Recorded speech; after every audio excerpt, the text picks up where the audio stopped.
Om Namo Bhagavate Sri Arunachala Ramanaya. Namaskaram. Today I'm going to be talking about humility is the essence of Bhagavan's teachings. Firstly, we need to understand what is humility. That is, true humility, as defined by Bhagavan, is nothing but the subsidence of ego, or rather the non-rising of ego. In the final paragraph of Nana, Bhagavan says, Tan erindal sakalamum erum. That means if oneself rises, everything rises. Oneself here refers to ego. So if ego rises, everything rises.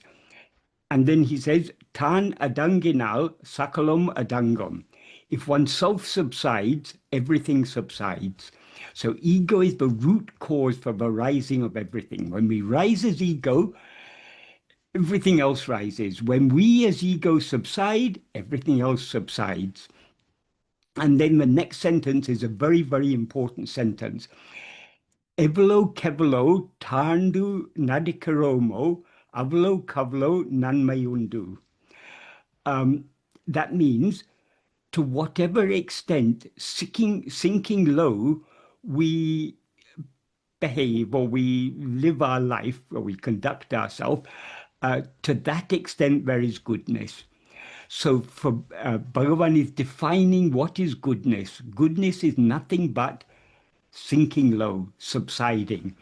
This the very important word here is tarndu. It's an adverbial participle from the verb tar, which means to sink low, and which in its noun forms like tarchi and tarme mean humility.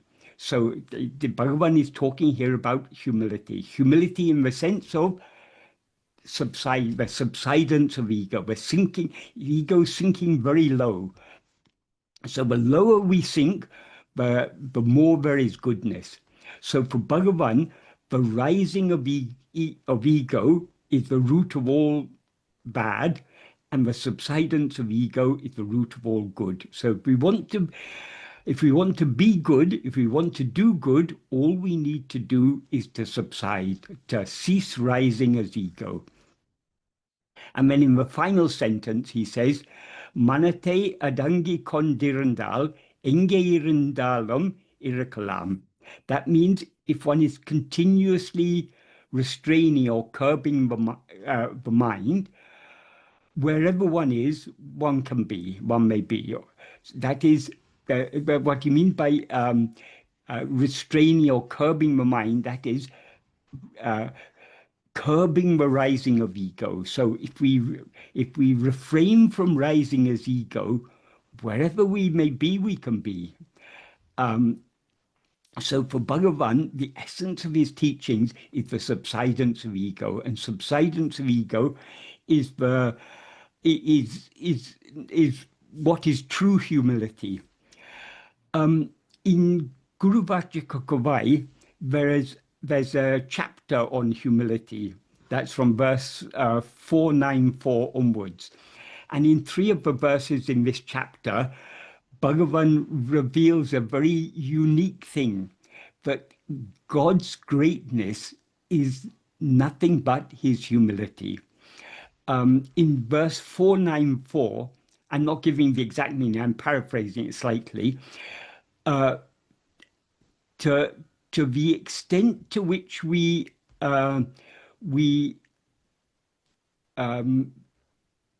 behave humbly, or to the extent to which we behave humbly or with humility, to that extent do we attain greatness.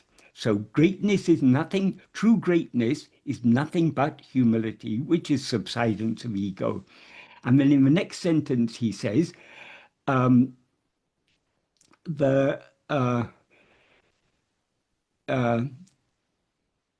because of the greatness of the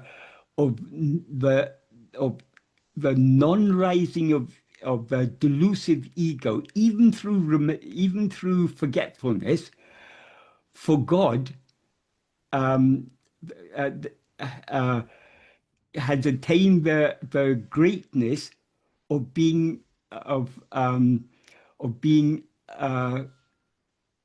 venerated or revered by all the people of the world. So why God's greatness, the reason why we all love and adore God is nothing but other than the fact that he never rises in the slightest as ego. He remains always completely subsided. So in other words, that state of complete humility is what makes God so great. As Sadhu Om often used to say, and this, I think he's quoting Bhagavan when he says this, humility is divinity. True divinity is nothing but humility, the state of non-rising of ego, the state of complete subsidence of ego. And then this same idea he expresses in other words in verses 496 and 497. In 496, he says, it is because God treats all creatures with humility and love, as if he were their servant, that he has become worthy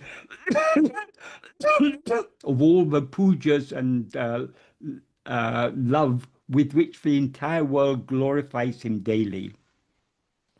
And in verse 497, he says, by seeing himself in all, by his being humble even to his devotees who bow to everyone, and by his naturally remaining as such a pinnacle of humility that nothing can be humbler than himself, the state of being supreme has come to the Lord. That is, God is great because of his complete humility.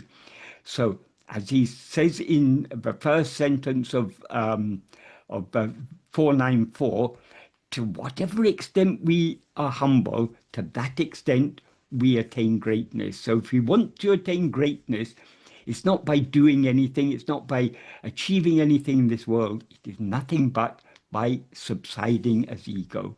So, and the fact that this subsidence of ego, that humility is divinity, is also expressed by him in other words in verse 27 of Ulladu.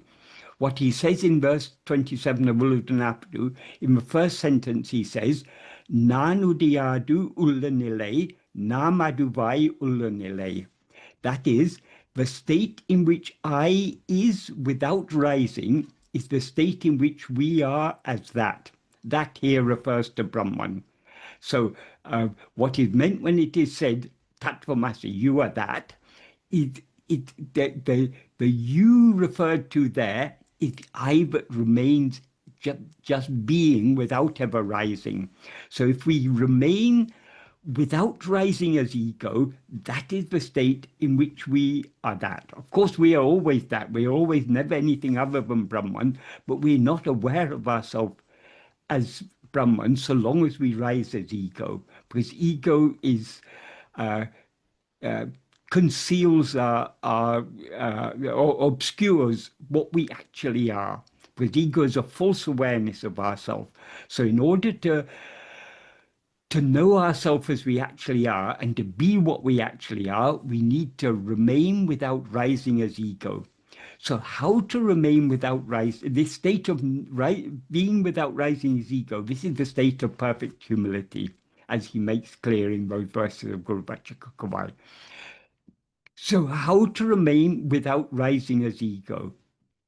He goes on to say in the next sentence of this verse 27 of Uludunapadu, Nanudikum tanamade nadamal, nanudia tan irape savdu evan. That means, without investigating the place where I rises, how to reach the annihilation of oneself in which I does not rise. What he means by investigating the place where I rises, though he uses the word place here, Tanam. Tanam is a Tamil form of the Sanskrit sthana. He uses this word metaphorically. It's not literally a place in space. It's that he used the word metaphorically for the source from which we rise. So the source from which we rise as ego is our own being. That is, yeah, what we actually are, our being. From that, our being, we rise as ego. So that is the source from which we rise as ego. So investigating the place where I rises means investigating our own being. In other words, attending to ourself, attending just to I am. So without doing that, how can we achieve the annihilation of ourself in which I does not rise? So the annihilation of ourself means the eradication of ego, the manonasa, the complete destruction of ego. So how to attain that destruction of ego, which is the state in which I does not rise, without investigating the place where I rises. So here he makes it, though he expresses this in the form of a question. This is a rhetorical question. The clear implication of this question is that it is not possible to attain that self-annihilation, the eradication of ego, without self-investigation, without investigating our being, without investigating what we actually are. We cannot attain the annihilation of ourselves. And only in that state of annihilation are we in the state in which we never rise as I. Even with, I mean, we don't rise as I at all. And then he goes on to say, Saramal Tanaduam Tannilayil Nippadu Evan. That literally means without reaching how to stand in one's own state, in which oneself is that. Without reaching implies without reaching the annihilation of ourself. In other words, without annihilating ourself, how to remain in our own state. The tannile means the state of oneself, what we actually, our natural state, our state of just being, how to remain in that state of just being uh, without annihilating ego. So the annihilation of ego, the complete eradication of ego is essential in order to remain as we are that. So the fact that in order to cease rising as ego, Atmavichara is the only means. He makes very clear in several places in Nana. For example, in paragraph 6 of Nana, he begins with the sentence, Nana ennum Nana ennum vicharane yanalaye manum adangum. Nana ennum vicharane means that investigation, who am I? Vicharane inalaye is a very strong way of saying only by the investigation, who am I, will the mind subside. Here, when he's talking about subsidence, he means subside in such a way that it never rises again. In other words, the mind here refers to ego. The root of the mind is ego. So only in order to it's only by means of the investigation, who am I, that the mind will subside in such a way that it doesn't rise again. That is the implication. And likewise, in the 8th paragraph of Nana, he says, Manam adanguvadaku vicharanaye tavira verita hunta upayangalile. That means for the mind to subside, or for making the mind subside, well, it actually means for the mind to subside, except vicharana, in other words, except self-investigation, there is no other adequate means. Tahunta upayam means adequate means. There's no adequate means to make the mind subside other than self-investigation. And then he goes on to say, Matra upayangalinal Adanginal, manam adangi pol irindu, marapadium kalambividum. If made to subside, if made to subside by other means, the mind remaining as if it had ceased will rise up again. So if we try to make the ego subside by any means other than self-investigation, it will subside, but only temporarily. It will again rise up. And then he goes on to talk about pranayama. He goes on to say, but even by pranayama, the mind will subside. However, so long as the prana remains subsided, the mind will also remain subsided. And when the prana emerges, the mind will also emerge and wander under the sway of its vasanas. That's why he said, whatever means we adopt to make the mind subside, it will only be temporary. So he concludes this paragraph by saying, Ahayal, pranayamam manate adaka sahayam ahume andri manunasam sayadu. Therefore, pranayama is just an aid to restrain the mind or to curb the mind, to make it subside, but it will not bring about manonasa. In other words, by pranayama, we can only achieve manolaya, the temporary subsidence of ego. But our aim should be the permanent subsidence of ego. That is manonasa. So we can achieve that manonasa only by means of self-investigation. That is the clear implication. And so investigating ourselves is also surrendering ourselves. That is, we cannot surrender ourselves completely without investigating ourselves, because any other means, by any other means, if by any other means we make the mind subside, it will subside and then rise again. So what we need to achieve is the permanent subsidence of ego. That alone is true self-surrender. So what he says in the first sentence of paragraph 13 of Nana is Anma Chintane Tavira, Vera Chintane Kalambavadaku, Satram Idum Kodamal, Atmanishta Paranai Iripade, Tanne Isanuku Alipadam. That means being Atmanishtaparan, giving not even the slightest room to the rising of any other thought except Atmachintana, alone is giving oneself to God. Being Atmanishtaparan means one who is firmly fixed as oneself. So being firmly, being as we actually are. How to be as we actually are is what he indicates in the first clause, giving not even the slightest room to the rising of any other chintana except Atmachintana. That chintana means thought. Atmachintana literally means thought of oneself, but it implies self-attentiveness. So in other words, self-investigation.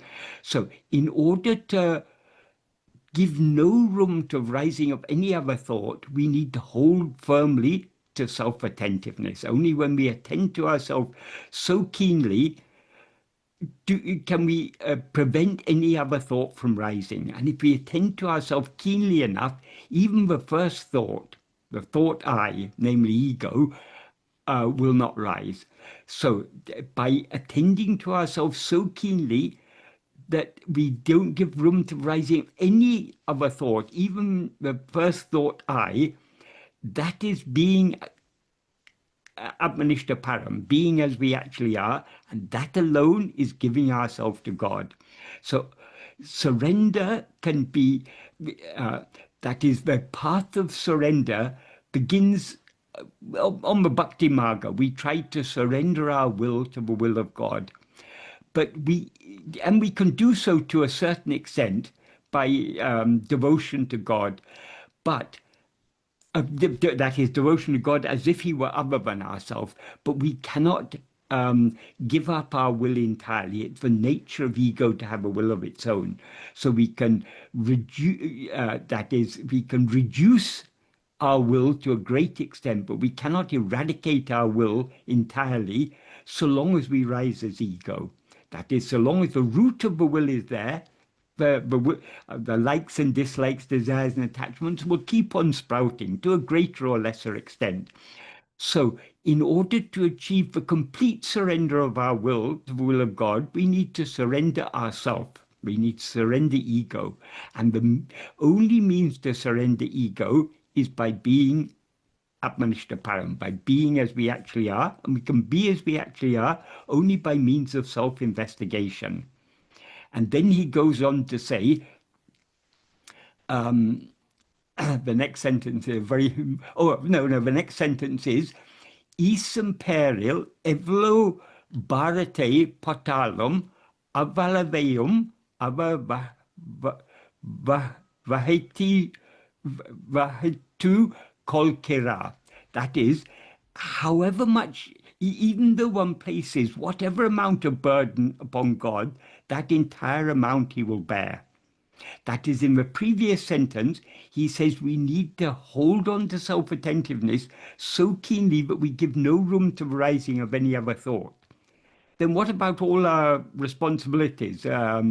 We've got family to take care of, we've got duties in the world, we've got to maintain this body that we take to be I. How to do all these things if we're not giving room to the rising of any thought? All these things will be taken care of by God. If we firmly hold on to self-attentiveness and thereby remain ever subsided, he will do everything. So even the burden of thinking, we can surrender to him. Let him think for us. He will do everything for us.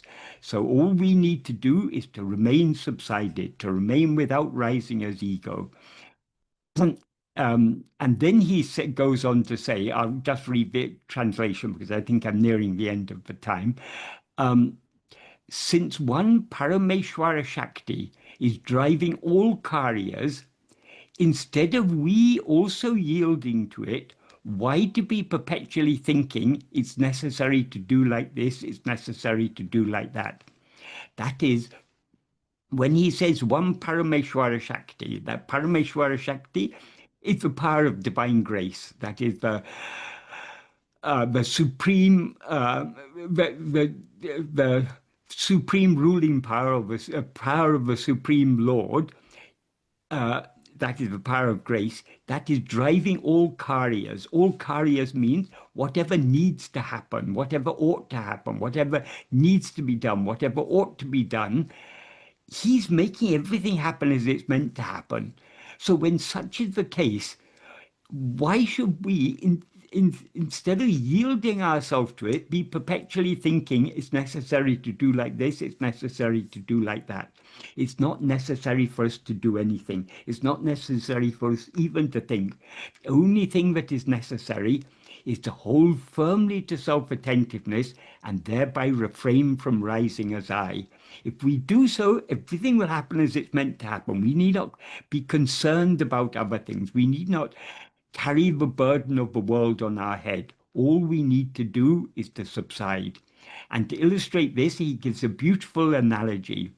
Though we know that the train is bearing all the burdens, why should we, who go traveling in it, instead of remaining happily, leaving our small luggage placed on the train, suffer bearing it on our head?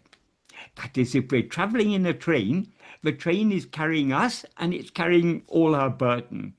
So why should we suffer carrying our luggage on our head instead of putting it on the train and traveling happily? The train here is an analogy for that Parameshwara Shakti, which is bearing all the burdens. So why should we take any burden on ourselves? Why should we even take on the burden of thinking? We can leave everything to him by simply holding on to self-attentiveness and thereby being subsided. And that state of being subsided, that is the state of true humility. So by being without rising as I, by being without rising as ego, we are completely surrendering ourselves to God. So we cease to exist and we remain as God. That's why he says in verse 27 of Ulunapdu, Nanudia Ulunile, Nanudiadu ulanile, namadubai ulanile. That state in which we do not rise as I, we just remain being without rising, that is the state in which we are that. So humility is divinity. Subsiding, ceasing to rise as ego, that is true humility, and that alone is divinity. And this is the essence of Bhagavan's teachings. This is what Bhagavan's teachings are all about. It's about the ceasing to rise as ego. And we can cease to rise as ego only by means of self-investigation, clinging firmly to self-attentiveness. Om Namo Bhagavate Sri Arunachala Ramanaya. Thank you very much, Sri Michael Jenskaru, for the wonderful talk. True divinity is humility. So probably what the takeaway for me would be like, even the thoughts, why should we take the burden of thoughts? Leave it to Bhagavan. That's a very great statement, profound statement to start the year also. Thanks for your wonderful talk and precious time. Bhagavan has given us such a simple and beautiful path, but we lack the love to follow it. So we have to pray to him to give us the love to hold firmly to self-attentiveness and thereby refrain from rising as I, thereby surrendering ourselves completely to him. Only he can give us that love to surrender ourselves completely, to surrender even the burden of thinking. That love can come only from him. Very true. Arunachal Shiva. Arunachal. Sorry? Yeah, namaste, Sri Michael. Namaste, namaste. Satsang, we look forward to these words of wisdom. And as Lakshmi Kiran rightly put forth, such a beautiful way to begin the new year and Bhagavan Jayanti. And how insightfully you allowed us to walk through this path of how annihilation of the ego is by self-attentiveness and by prapatti alone. But my question as you were walking us through your words of wisdom is, as ordinary mortals, and you also touched upon that aspect, our mind is always filled with what next and how next. So in the wake of some tragedies, it takes us some time to repose this faith in this love of divinity, which Bhagavan epitomizes. How does one tackle some unfathomable tragedies in life and get back on this path of faith? Our ability to cope with tragedies or with anything all depends upon our abhyasa bala, the strength of our practice. If we persevere in practicing self-attentiveness, in other words, if we persevere in subsiding more and more and more, we will have the strength to withstand whatever tragedies may befall us. That's why what Bhagavan implies in the final sentence of Nana, which I read earlier, manate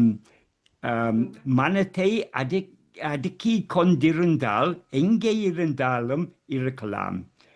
That is, if we remain with, if we are constantly keeping the mind subsided, if we're constantly curbing or restraining the rising of ego, in other words, wherever one may be, one may be. When he says wherever one may be, Engeirandalam, that implies not only whatever place one may be, in whatever circumstances one may be, one may be. That is, we can withstand any amount of suffering or tragedy or anything if we simply keep this. But who is it who suffers all this? Who is it who suffers bereavement or suffers calamities in life? it is the ego. So all troubles begin only when we rise as ego. As he says in the beginning of the the first sentence of that paragraph, Tan erendal sakalomum erum. If oneself rises, everything rises. That means if we rise as ego, everything rises. All the pleasures and pains of life, they all arise only when we rise as ego. Tan adanginal sakalomum adangam. If we subside, everything subsides. So this Bhagavan's path is the path of subsidence, the path of non-rising of ego. And in order to refrain from rising as ego, we need to hold firmly to self-attentiveness. But the power that is behind all these things is Bhagavan's grace. Even to have the love to practice this simple and beautiful path of self-investigation and self-surrender that Bhagavan has taught us, we need all-consuming love. And that love can come only from Bhagavan. Because the nature of ego is to always go out and have desires and likes and dislikes and everything. This is the very nature of ego. That's why the subsidence of ego is the only solution. And the love to subside, the love to surrender ourselves completely, that can come only from him, by his grace.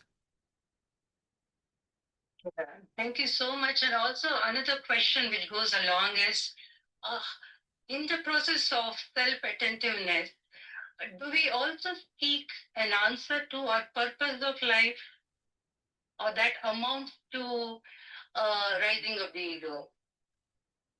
That is, rising as ego has no purpose. Having risen as ego, the only purpose of life is to subside again. So we can't say the rising of ego has any purpose. That is, in the state of Brahman, there's no purpose. There is just pure being.